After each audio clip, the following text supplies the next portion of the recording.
Magandang araw mga tol, undefeated boxer na may angas sa katawan, hinahamon si Jaron Ennis. Ito nga po si Conor Benn. Bakit natatakot daw yung mga welterweight fighter dito kay Jaron Ennis? Kaya nakanda raw si Conor Benn na lumaban anytime basta itaya ni Ennis ang IBF belt. May kartada nga po si Conor Benn na 22 wins, 14 KOs, walang talo. Samantala si Ennis may kartadang 32 wins, 28 KOs, walang talo. Mas maraming karanasan si Ennis at mas mahabang galamay. Yung galawan ni Ennis at Conor Benn mga tol, masarap panoorin yan. Isang technical at isang puncher boxer.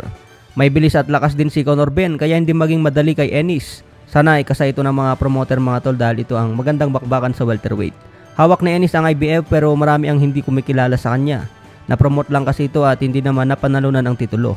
Pero sabi naman ni Jaron Ennis dapat lumaban na lang si Crawford para agawin sa kanya ang titulo. Ang problema walang interes ang kampo ni Crawford kay Ennis dahil delikado at low reward. Mahirap nga naman mga tol dahil may skill si Ennis, baka madali sa puntos itong si Crawford. Matatandaan po natin yung laban ni Crawford kay Sean Porter.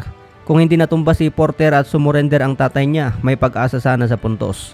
Kaya hindi pa rin 100% ang panalo ni Crawford kay Jaron Ennis. May kagat yan si Ennis mga tol.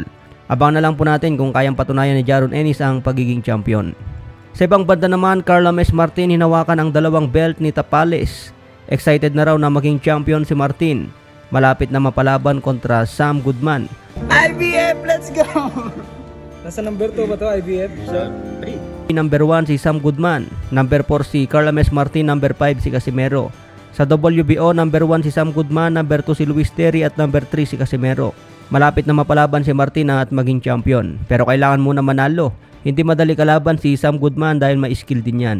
Samantala malaki pa rin ang pag-asa ni Casimero na maging world champion. Kung sakaling mabakante ang mga titulo sa super bantamweight, posibleng mapalaban si Casimero sa vacant belt.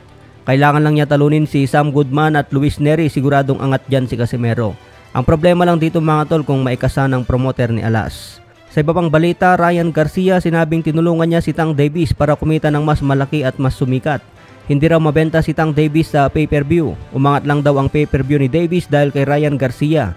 Kumita pa si Davis ng mahigit $30 million. Umabot sa 1.2 million pay-per-view, kabilang sa top 6 highest grossing pay-per-view sales sa kasaysayan. Pero hindi rin magagawa ni Ryan Garcia yung mga tol kung iba ang kalaban. Ibig sabihin, parehas lang silang nagtulungan para kumita at gumawa ng history. Nagkataon lang na panalo si Tank Davis kaya mas sumikat at sa kanya ang papuri. Okay mga tol, yan lang muna ang balita ngayong araw. Maraming salamat po.